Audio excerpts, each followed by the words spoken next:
안녕하셨습니까?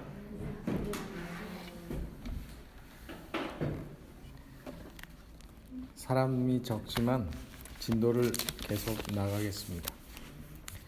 이스라엘 백성들이 홍해를 건너고 또 애굽의 원수들이 홍해에서 모두 멸망하는 모습을 그들이 직접 보고 또 더 이상 애굽을 두려워할 필요도 없어졌죠.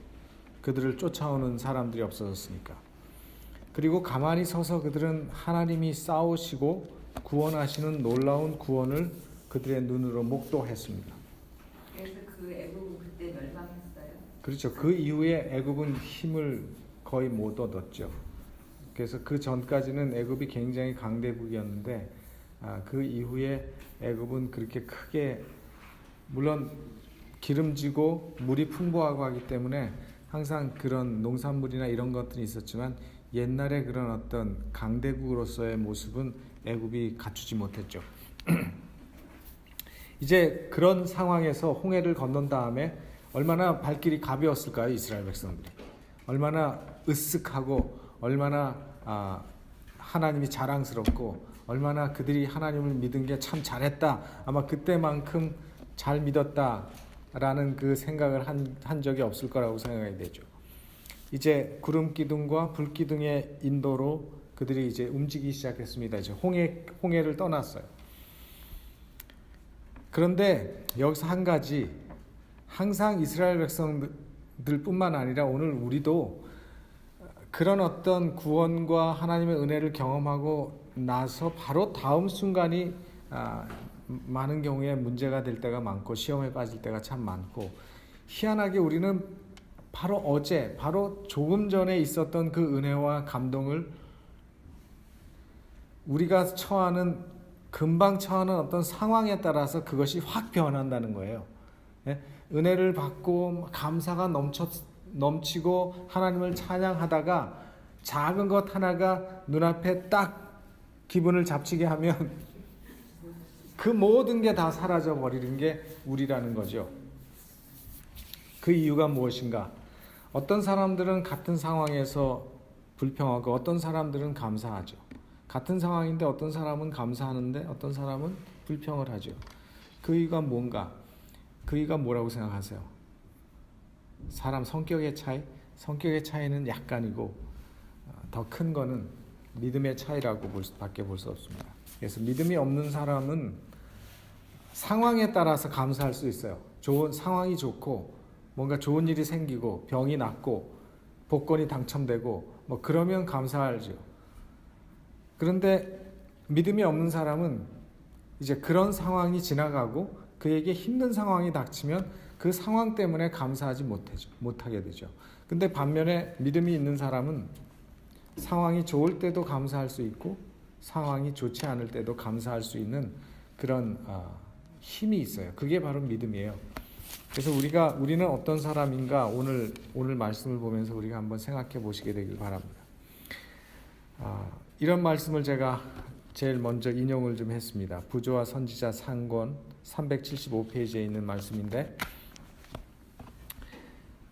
무엇이 안전한 길인가? 우리에게 안전한 길이 어떤 길인가? 애굽 사람들에게 흑암의 장벽이었던 구름은 히브리 사람들에게 큰 빛의 홍수가 되어 온 진영을 비추고 저들에게 앞길을 밝혔다. 그와 같이 하나님의 섭리는 불신자에게는 암흑과 절망을 가져오는 반면에 신뢰하는 영혼에게는 그것이 광명과 평화에 차 있었다. 이게 바로 하나님을 믿는 믿음이 있느냐 없느냐의 차이라는 거예요. 똑같은 구름 기둥이었는데 이스라엘 백성들에게는 그것이 광명하게 비추었고 애굽 사람들에게는 그것이 암흑에 그들의 길을 막는 것이었다고 말합니다. 하나님께서 인도하시는 길은 혹 사막이나 바다 가운데일지 알 수 없으나 그 길은 안전한 길이다. 그러니까 우리가 가는 그 인생의 그 여정에 있어서 항상 우리의 길은 좋은 길만 있는 게 아니죠. 사실은 좋은 길보다는 더 나쁜 길이 더 많죠. 그런데 그 길 가운데 내가 하나님과 동행하고 있다면, 믿음으로 하나님과 동행하고 있다면 그 길이 힘들고 어려운 고난의 길이라 할지라도 그 길은 우리에게는 제일 안전하고 보장된 길이라는 것입니다. 그래서 하나님이 우리와 함께 하고 계시는가, 내가 믿음으로 하나님을 붙잡고 걷고 있는가가 가장 중요한 것이지 상황이 큰 것이 아니라는 거예요. 상황은 우리가 늘 경험하는 것입니다. 살면서 좋을 때도 있고 나쁠 때도 있고, 좋은 소식이 있을 때도 있고 나쁜 소식이 있을 때도 있고, 불편할 때도 있고 편할 때도 있고, 상황은 항상 변하지만 변하지 않는 것은 뭔가 하면 믿음이고, 변하지 않는 것은 하나님이시죠. 그래서 그 하나님과 함께하는 삶을 살 때 우리에게는 가장 안전한 길이다. 이제 출애굽기 15장 22절, 그들이 이제 홍해를 건너서 드디어 출발했어요. 모세가 홍해에서 이스라엘을 인도하며 그들이 나와서, 홍해길에서 나와서 어디로 가느냐 하면 수르 광야로 들어가서 거기서 사흘 길을 행하였으나 물을 얻지 못하고, 구름 기둥과 불 기둥의 인도를 따라서 이동을 계속 동쪽으로 했을 거예요. 근데 계속 동쪽으로 하는데 사흘 길을 가도 황량한 땅, 먼지와 벌판만 있어요. 뒤에는 바다고. 처음에는 기뻤을 거예요. 이제 처음 며칠 동안에는 그 구원과 그 놀라운 광경, 바다가 탁 서고 그 사이로 건너는 그 장면, 그 광경을 그들은 잊지 못하고, 처음에는 자유와 해방에 대한 기쁨과 조금 힘들고 불만스러운 생각이 있었어도 그걸 생각하면서 기쁘게 나갔는데, 3일이 지나니까 준비한 물도 다 떨어지고, 그죠? 타는 듯한 갈증을, 광야니까 시내반도 그 광야도 아주 뜨거운 황야고요. 그 다음에 이쪽 그 전통적으로 이제 시내반도를 헤맸다고 쳐도 그 시내반도도 사실은 광야예요. 아주 뜨거운 광야고, 그 다음에 이쪽 홍해를 건넜다고 쳐도 사우디아라비아 그쪽은 더 뜨거운 사막이죠. 그래서 그런 곳에서 뭐 보통 40도 이상 섭씨로 뭐 100도 이상 올라가는 그런 날씨 속에서 우리 같은 뭐 에어컨에 있는 차로 움직인다 하지만 그 당시에는 다 짊어지고 끌고 뭐 이렇게 가는 이동이었죠. 그러니까 힘들죠. 근데 그곳의 지리를 누가 제일 잘 알고 있었을까요? 누가 제일 잘 알까요? 물론 하나님께서 제일 잘 아시는데 하나님 말고 누가 제일 잘 알까요? 모세가 제일 잘 알아요. 왜냐하면 모세가 40년을 그 미디안 광야에서 살았기 때문에 그쪽 지리는 잘 알죠. 어쩌면 모세의 마음속에 이 근처에 물이 없는데 제일 가까운데 샘이 있기는 한데 그 물은 먹지 못하는 물이라는 것을 모세가 알고 있었을 수도 있고 모르고 있었을 수도 있죠. 근데 구름 기둥이 움직이기 시작하고 조금 있으니까 저쪽에서 선발대에서 야 물이다 라는 이제 소리가 들렸을 거예요. 마라라고 하는 곳에 이르렀는데 3일을 걸어서 홍해에서 떠나서 3일을 걸어서 수르 광야로 들어와서 가니까 뭐가 있었어요? 마라라고 하는 곳에 이르렀는데 그곳 물이 써서 마시지 못하겠으므로 그 이름을 마라라 하였더라. 마라라고 하는 이름은 그 이후에 주어진 이름인데 이제 그 쓴 물이 있는 샘에 도착을 한 거예요. 백성이 모세를 대하여 원망하여 가로되 우리가 무엇을 마실까 하매, 마라라고 하는 히브리 말 뜻이 쓰다라는 뜻이에요. 만나, 이게 뭐냐라는 뜻이죠. 히브리 말로. 그래서 마라, 쓰다, 쓰다, 마라 하고 그래서 그곳 이름이 마라가 됐어요. 물이 썼어요. 여러분도 그런 물을 마시면은 불평이 나오겠습니까? 안 나오겠습니까? 당연히 나오죠. 제가 1992년도에 꽤 오래됐죠. 오래전에 그 성지순례를 갔었는데 그때 이제 전통적인 신의 그 출애굽 여정을 따라서 이제 우리가 애굽에서부터 시내 광야로 해서 시내 산으로 해서 쭉 올라가서 이스라엘 국경을 넘어서 이스라엘로 들어갔어요. 그렇게. 근데 그때는 뭐 에어컨이 있는 좋은 관광 버스를 타고 갔죠. 지금은 버스가 더 좋았겠지만 그때도 아주 버스가 좋았어요. 화장실이 있고 에어컨이 빵빵 나오는 그런 한국의 고속버스, 그레이하운드 같은 그런 관광 버스. 그래서 애굽을 카이로를 떠나서 쭉 광야로 갔는데 그 우리 인솔하는 그 인솔자가 카이로를 떠나면서 물을 안 샀어요. 네?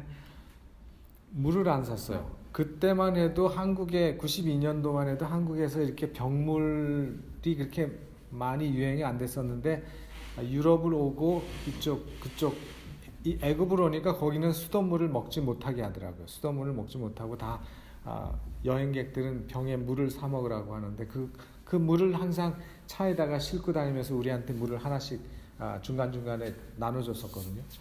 근데 카이로를 떠나면서 물을 안 산 거예요. 근데 에어컨이 팡팡 나오는데 중간중간에 내리잖아요. 버스에서 내리면 안은 에어컨이 있는데 바깥은 기온이 섭씨로 한 40도 이상이 되니까 화씨로 여기 화씨로 하면은 105도 막 이렇게 넘죠. 굉장히 뜨겁죠.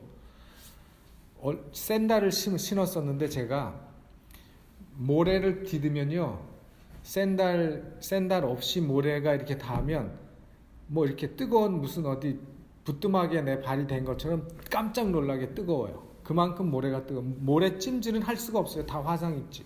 그만큼 뜨겁게 햇빛이 있고 건조한 땅인데 목사들만 다 탄 차예요. 목사들만. 한국에서 네. 그래서 우리 그 합회 목사님들만 한 40명, 30명 이상, 40명 가까이 가서 큰 관광 코스에 가득 찼는데 목사들만 탄데 성지순례를 하는데 한두 시간 물을 못 먹었어요. 그리고 중간에 가서 막 뜨거운 타는 듯한 그렇게 한두 번 하고 나니까 여기저기서 이제 불평이 나오기 시작했어. 왜 물을 안 주냐? 왜 물을 안 샀냐? 왜 그런 걸 잊어버렸냐?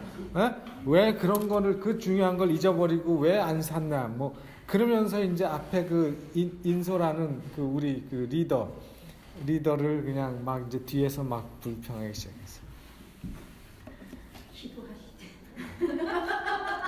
그러니까요. 저는 그런 불평하는 사람, 저는 불평을 안 했어요. 주겠지, 뭐 가다 보면 주겠지 했는데 불평하는 사람들이 있었어요. 그 저 뒤쪽에서. 그러니까 이제 그 소리가 저쪽 앞에 전달이 되고 막 전달이 되니까 결국은 가다가 가게를 찾아서 세운 다음에, 왜냐면 카이로에서 샀으면 싸게 사거든요.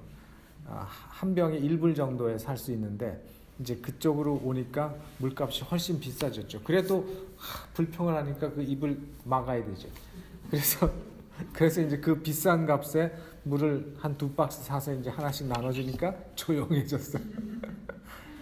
그래서 저는 이 기사를 볼 때마다 그때 생각이 드는 거예요. 우리는 몇 시간 못 마셨는데 이 사람들은 버스를 탄 것도 아니고 짐 싣고, 여기 그림 보세요. 저러고 갔을 텐데 짊어지고 떼악 뺏어서, 그리고 이렇게 물론 하나님의 구름 기둥이 이렇게 그늘을 만들어서 조금 그거보단 나았을 테지만 그렇게 걸어갔는데 3일 동안 갔는데 물을 발견하지 못했으면 얼마나 그들이 힘들었겠어요. 이해할 만해요, 저는요.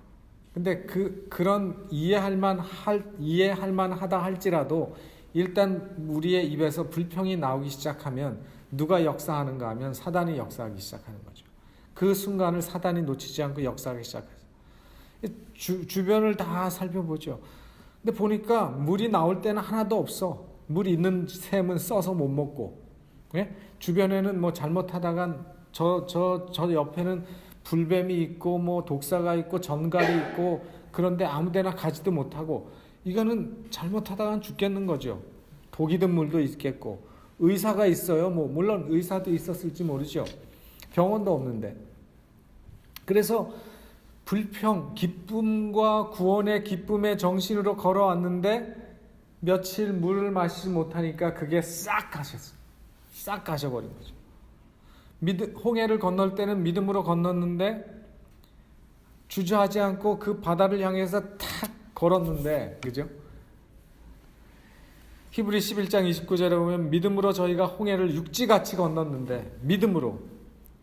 그때 믿음이 있었는데 애굽 사람은 그것을 시험하다가 다 빠져 죽었는데 이제 불평하기 시작하는 거예요. 불평이 뭡니까? 간단한 거예요. 우리가 이제 뭐 마시느냐 이거예요. 뭘 마실까 이 말입니다. 뭐 마실 게 없다는 거예요. 얼마나 이게 기본적인 인간의 욕구예요. 마시는 물이 없어. 근데 사실은 그것보다도 물이 없어서 물을 갈급하는 것보다도 이미 그들의 태도에서 그들의 죄가 나타나기 시작했어요. 그게 뭐냐면 원망하는 것입니다. 원망. 물 못 먹어서 불평하는 것까지는 그래도 봐줄만 하겠어. 들어줄만 하겠는데 거기서 한 단계 더 나가면 이제 모세를 원망하기 시작했어요. 모세는 하나님이 세우신 하나님의 대리자네요. 하나님에서 세우신 하나님의 지도자인데 그렇게 하면 돼요? 안 돼요? 안 되는 거죠. 그렇게 하면 안 되는 것인데 모세를 원망하기 시작했어요. 이스라엘 백성들이 그들이 기대한 물을 얻지 못하고 그것 가지고 불평하다가 원망하기 시작했어요. 근데 이 성경에 보니까 고린도전서 10장 10절에 이런 말씀이 있어요. 저희 중에 어떤 이들이 원망하다가 멸망시키는 자에게 멸망하였나니 너희는 저희와 같이 원망하지 말라. 물을 못 먹어서 목말라 죽겠다 그것까지는 들어줄만 하다 이거예요. 그러나 그것에서 더 나가서 원망하지 말라고. 누구를? 모세가 그렇게 한 것도 아니고 누가 한 것도 아니잖아요. 원망하다가 멸망하게 된다는 거죠. 원망하는 사람들은 제가 92년도에 버스 타고 갔을 때 40명 중에서 그 원망하는 사람은요, 그 리더 물 안 산 거에 대해서 원망하는 사람들은 몇 사람 안 됐어요. 근데 그 사람들은 이 여행하는 열흘 동안에 문제만 있으면 항상 그 원망이 나와요. 그래서 다 원망하는 게 아니었어요. 다 원망하는 게 아니라 말하고 불평하는 사람들이 어떤 사회든지 있었어요. 목사들이 모인 데도 있고 교인들이 모인 데도 있고 교인이 아닌 사람들이 모인 데도 있어요. 근데 항상 그 불평불만하는 자들이 있다는 것입니다. 이렇게 말하는 사람들은 그 이스라엘 백성들이 가는 곳마다 뭐가 필요할 때마다 불평했어요. 근데 필요하면 뭐 물어본다든지 모세한테 물어본다든지 자 우리가 이거 이제 어떻게 해야 되나 대책을 세워본다든지 뭐 요청을 한다든지 의논을 한다든지 이런 걸 한 게 아니에요. 그냥 불평하다가 제일 쉬우니까 원망하기 시작해요. 뭘 요청했는데 거절이 돼가지고 불평한다면 그건 분명한 이유가 있죠. 근데 그냥 불편하고 필요한데 없으니까 그것을 다른 사람을 비난하고 원망하고 으르렁거리고 불평했다는 거죠. 적어도 이 사람들이 원망하고 불평의 말을 하기 전에 적어도 한 번 정도는 하나님을 찾아서 구하든지 모세에게 물이 없어서 우리가 지금 목말라 죽겠는데 어떻게 좀 방법이 없겠느냐고 당신이 하나님 앞에 물어보라고 뭐 이렇게 말을 하든지 이런 어떤 절차가 없었다는 거죠. 그런 어떤 도움을 구하고 인간이 불평하고 원망하기 전에 우리가 해야 될 그 조처를 취하는 일이 없이 그냥 불평부터 나오고 원망부터 나왔다는 그게 이스라엘 백성들의 문제였다는 거죠. 그래서는 안 된다는 거죠. 근데 놀라운 거는 하나님의 반응이에요. 놀라운 건 그런 불평불만자들에 대한 하나님의 반응. 하나님이 아무런 벌이나 나무럼도 없이 그 불평을 그냥 그대로 받아주셨어요. 네? 하나님 그대로 받아주셨어요. 뭐라고 하셨는가 하면 모세가 그런 불평과 원망을 듣고 누구한테 부르짖었는가 하면 모세가 부르짖었어요. 모세가 여호와께 부르짖었더니 여호와께서 그에게 한 나무를 지시하시니 그가 물에 던짐에 물이 달아졌더라. 거기서 여호와께서 그들을 위하여 법도와 율례를 정하시고 그들을 시험하실세. 가라사대 너희가 너희 하나님 나 여호와의 말을 청종하고 나의 보기에 의를 행하며 내 계명에 귀를 기울이며 내 모든 규례를 지키면 내가 애굽 사람에게 내린 모든 질병에 하나도 너에게 내리지 아니하리니 나는 너희를 치료하는 여호와임이니라. 아직 그 백성들이 지금 어디에 가기 전이었어요? 시내산에 도착하기 전이었어요. 시내산에서 하나님께서 그들에게 십계명도 주시고 율법도 주시고 규례도 다 주셨는데 이미 하나님께서 이 첫 번째 불평과 원망이 나오는 이 마라에서 이 얘기를 하셨어요. 내가 너희를 위해서 법도와 율례를 정하시고 그들을 시험할 텐데 너희는 내 말을 청종하고 내 보기에 의를 행하고 내 계명에 귀를 기울이고 내 모든 규례를 지키면 내가 너희를 끝까지 책임지시겠다 이 말 하셨어요. 그러니까 어떻게 물을 그들이 먹게 됐는가 하면 여기 보시는 것처럼 그들이 모세가 뭐 하라 그랬어요? 나무 토막 하나를 그게 무슨 나무인지도 모르지만 나무 토막 하나를 물에다가 던지라 그랬어요. 하나님께서 그렇게 했어요. 하나님께서 하라는 대로 나무 토막 하나를 집어서 물에다가 던졌더니 물이 달아졌다 그랬어요. 이것이 하나님께서 말하시는 계명과 율례와 법도예요. 중요한 교훈인데 이게 뭐냐면 그 나무 토막이 무엇을 상징하는지 나무 토막이 무슨 나무인지 그거는 중요한 게 아니에요. 그건 성경에서 아무런 말도 하지 않았어요. 이 모세가 하나님의 말씀을 듣고 나무 토막을 던져서 주고 떠서 먹으라고 하니까 먹으니까 달아졌어요. 이것은 뭔가 하면 모세의 행동을 통해서 순종입니다. 순종. 말씀에 대한 순종이에요. 하나님을 믿고 그 말씀을 따르는 거죠. 그게 되면 모든 법도와 계명과 규례를 우리는 따를 수가 있게 되죠. 하나님을 믿고 하나님의 말씀에 내가 순종하면 왜 무슨 나무 토막입니까? 왜 나무 토막? 모세가 나무 토막 던져라. 왜 나무 토막? 예? 아니 그게 지금 물이 쓴 거하고 그게 무슨 상관입니까? 그 나무는 아무 나무도 아닌데 뭐 이렇게 말할 수 있겠죠. 근데 그렇게 묻지도 않았어요. 어떤 이해나 설명도 없이 하나님께서 하라고 하신 말씀에 대해서 기꺼이 순종하고 기꺼이 그 말씀을 따를 수 있는 그런 마음의 자세와 태도가 필요하다는 거죠. 그게 믿음이 있는 사람들의 태도라는 거예요. 지금부터 하나님께서 홍해를 건너기 전까지는 하나님께서 이스라엘 백성들에게 아무런 요구도 안 하셨어요. 성경을 출애굽기를 한번 잘 읽어보세요. 홍해를 건너기 전까지는 하나님께서 이스라엘 백성들에게 아무런 요구도 안 하셨어요. 끊임없이 주기만 하셨어요. 보여주기만 하셨어요. 능력을 보여주셨고 하나님이 어떤 분인지 보여주시기만 하셨어요. 그리고 홍해에서 그 놀라운 하나님의 능력을 보여주셨잖아요. 그리고 나서 그들에게 이제 하나님께서 시험하시고 그들을 훈련시키시는데 무슨 훈련을 시키는가 하면 하나님의 말씀에 대해서 그 능력, 그 구원의 하나님, 너희가 이제까지 본 그 하나님, 그 하나님에 대해서 믿고 신뢰하고 그분의 말씀을 순종하고 따르는 훈련을 하나님께서 시키기 시작하는 거예요. 사실 오늘날 현대 교육은 그냥 시키는 대로 해. 이게 됩니까 안 됩니까? 오늘 현대 교육은 특히 미국 교육은 뭐예요? 다 합리적으로 따지고 이해를 시키고 그게 할 때 순종을 기대하잖아요. 그런데 믿음의 순종은 지금 성경에서 이스라엘 백성들에게 하시는 순종은 뭔가 하면 내가 너희들한테 그걸 설명해도 너희들은 다 이해하지 못하기 때문에 어떨 때 하나님께서 우리 아이들한테도 마찬가지잖아요. 어떤 건 이해를 시켜도 아이가 이해하지 못할 땐 그냥 아이들한테 이건 위험한 거니까 해. 그건 다치니까 하지 마. 이렇게 우리가 그냥 무조건 따를 것을 요구하잖아요. 마찬가지로 하나님께서 우리에게도 어떨 땐 우리에게 설명을 해도 우리가 그 설명을 이해하지 못하고 그것을 깨닫지 못할 땐 하나님께 설명하지 않으세요.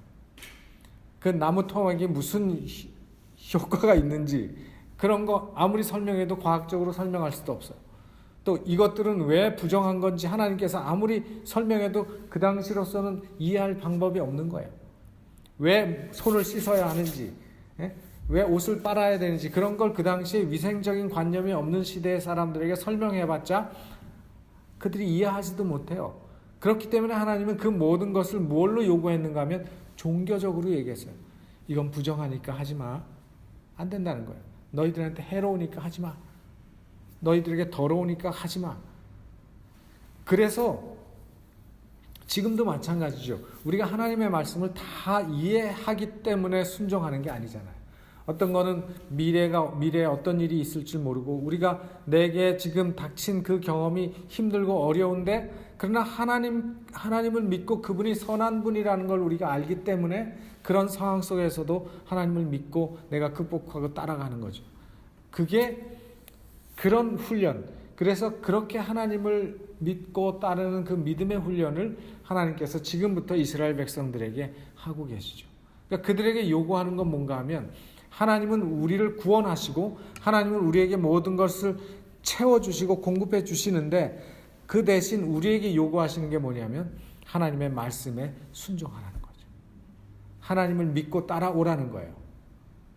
그게 바로 이제 이스라엘 백성들을 광야로 인도하시면서 하나님께서 광야 길을 통해서 이스라엘 백성들에게 훈련시키시고 교육시키는 그 교육이 바로 그거라는 사실이에요. 그래서 내가 그렇게 하나님을 믿고 완전하게 순종하고 따를 때 하나님께서 뭘 주시겠다 그러셨어요? 완전한 보호죠. 나는 너희를 치료해 주겠다. 너희가 병이 나도 걱정하지 말아라. 독사에 물려도 걱정하지 말아라. 물이 없어서 탈진돼도 걱정하지 말아라. 내가 너희를 치료하겠다. 문자적으로 나는 너희를 치료하는 여호와, 이 말은 여호와라고 하는 말과 너희의 치료자라고 하는 말이 합쳐져서 번역된 건데 직역을 하면 나 여호와는 너희의 치료자가 될 거다 이 말이에요. 같은 말이죠. 그래서 하나님께서 우리에게 절대자이신 동시에 우리의 모든 질병과 아픔과 모든 문제들을 해결해 주시고 치료해 주시는 하나님이 되실 것에 대해서 약속해 주신 거예요. 내 말을 따르면 너희는 건강할 것이다. 내 말을 따르면 너희는 실패함이 없을 것이다. 내 말에 순종하면 너희의 길이 형통하리라.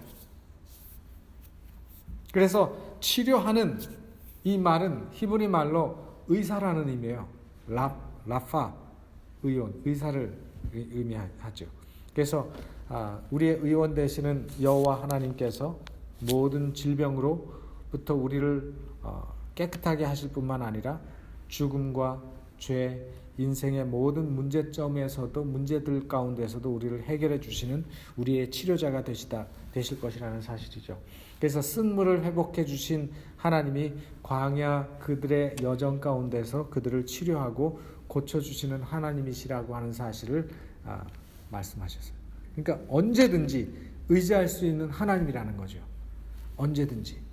그래서 이스라엘이 그 첫 홍해 이후에 애굽을 빠져나와서 애굽의 군대 위협으로부터 구원받고 홍해를 건너서 가나안 땅을 향해서 이제 편안하게 여행을 하면 되는데 사실은 광야의 인생 자체가 도전이죠. 그래서 이 이스라엘 백성들이 광야의 그 길을 가는 것은 우리의 인생하고 똑같아요. 성경에서 이스라엘 백성들이 출애굽해서 홍해를 건너고 그들이 광야에서 가나안 땅을 향해서 가는 그 여정은 우리가 하나님을 믿고 하나님 안에서 주님을 알게 되고 믿음을 가지고 살면서 그 하늘 가나안을 땅에서 가는 우리의 인생의 길을 그대로 표현한 거예요. 가만히 보면 그 인생이에요. 광야는 내 눈앞에 뭐가 펼쳐질지 몰라요.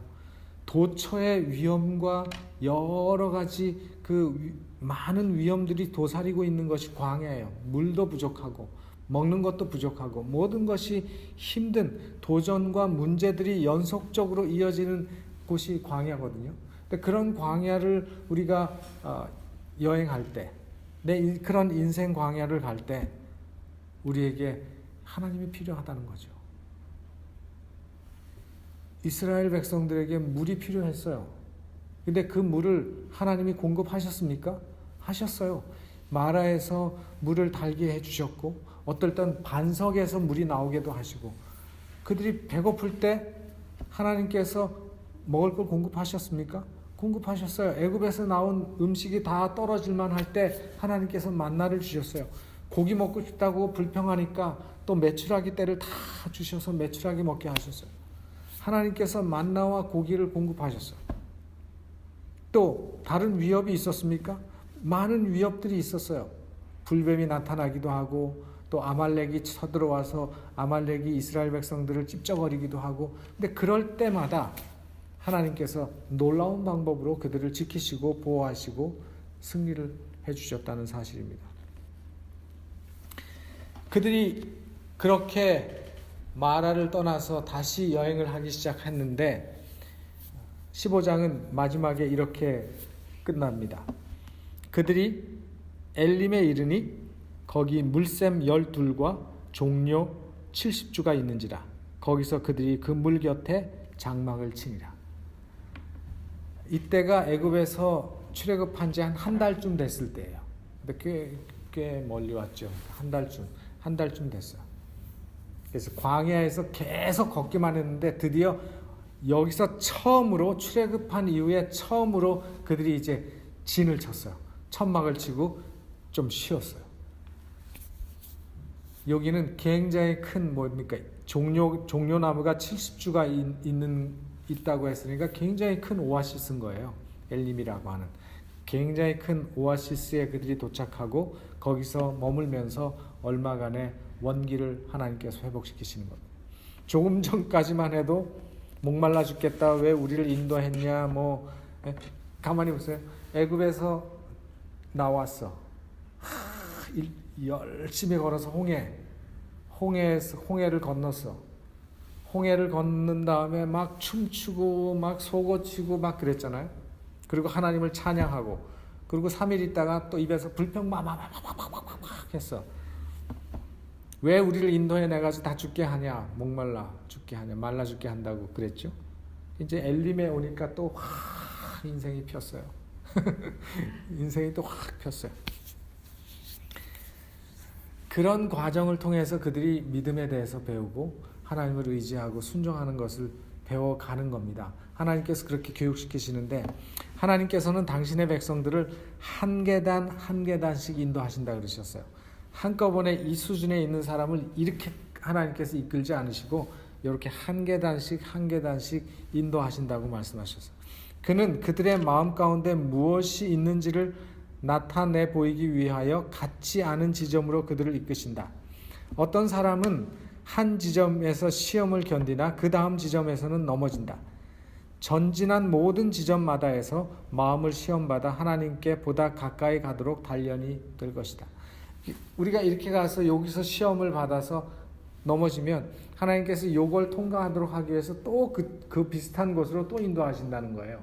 그리고 요걸 통과하면 여기서 또 하나님께서 한 단계 더 올리기 위해서 시험을 하시는데 실패하면 그 제 시험을 또 보게 해주신다는 거예요. 네. 그래서 우리를 자꾸 하나님은 한 계단씩 한 계단씩 믿음의 분량에 이를 때까지 계속 성장시켜 나가시는데, 거기에 우리가 뭐 해야 되는가 하면 하나님을 믿고 따르고 협력해야 되는 거죠.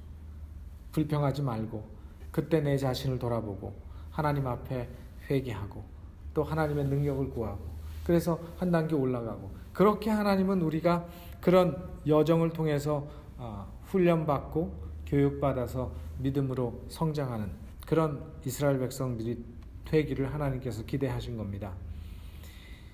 이제 시내산까지 하나님께서 그들을 인도하시는 여정 가운데 있어요. 아직 시내산까지 도착하지 않았지만 그 과정 속에서 이런 마라와 엘림과 이런 과정을 통해서 그들을 하나님을 의지하는 것을 가르치고 계속 믿음으로 하나님을 순종하고, 또 어떤 시험에서 실패하게 되면 또 같은 비슷한 장소에 제2, 제3 인도하셔서 그 시험을 통과하게 하시고, 그래서 드디어 하나님께서 우리에게 가르쳐 주기를 원하시는 교훈을 배울 수 있도록 하신다는 사실입니다.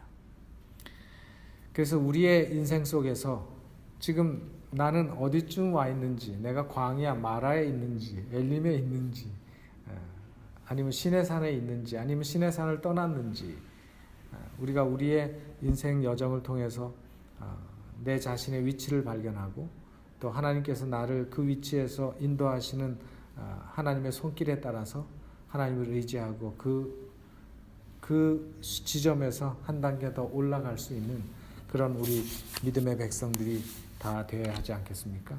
그래서 이 말씀이 우리에게 큰 힘이 되고 용기가 되기를 간절히 바라면서 오늘 말씀 마치겠습니다.